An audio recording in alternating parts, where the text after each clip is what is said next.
అన్నా తమ్ముళ్ళ లొల్లి పార్ట్ 11. అలా డాక్టర్ చిన్నక్కని చెకప్ చేస్తాడు.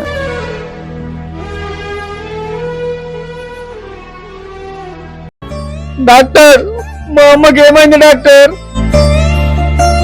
మీ అమ్మకి ఏమైనా హెల్త్ ప్రాబ్లమ్స్ ఉన్నాయా? అలాంటిది ఏం లేదు డాక్టర్. హెల్త్ ప్రాబ్లమ్స్ ఏం లేవు డాక్టర్, కానీ సడన్లీ ఇంట్లోకి అయితే వెళ్ళిపోయింది. ఎందుకో ఏమో తెలియదు. మీ అమ్మ మెంటల్ గా బాగా డిస్టర్బ్ అయింది. ఈ విషయం గురించి ఆలోచిస్తుంది. ఏంటది?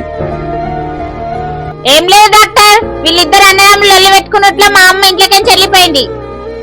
ఓహో, అదే ఆ విషయం. మీ అమ్మకి ఎన్ని లక్షలు పెట్టినా మంచిగా కాదు. మీ అమ్మ మంచిగా ఉండాలంటే మీ అన్నదమ్ములు ఇద్దరు మంచిగా కలిసి ఉండాలి. అప్పుడే మీ అమ్మ మంచిగా అవుతుంది. సరే డాక్టర్. అన్నా, తప్పైంది. ఈ కాడికి వెళ్ళి మనం కలిసి ఉందామే, అమ్మని మంచిగా చూసుకుందామే. చూసుకుందాం రతమ్మ, నువ్వు అట్లా మాట్లాడకరా. అలా వాళ్ళిద్దరు అన్నదమ్ములు కలిసిపోతారు. ఇన్ని రోజులు కుట్ర చేసిన వ్యక్తికి వీళ్ళు బుద్ధి చెప్పాలనుకుంటారు. తర్వాత ఏం జరుగుతుందో పార్ట్ 12లో చూడండి.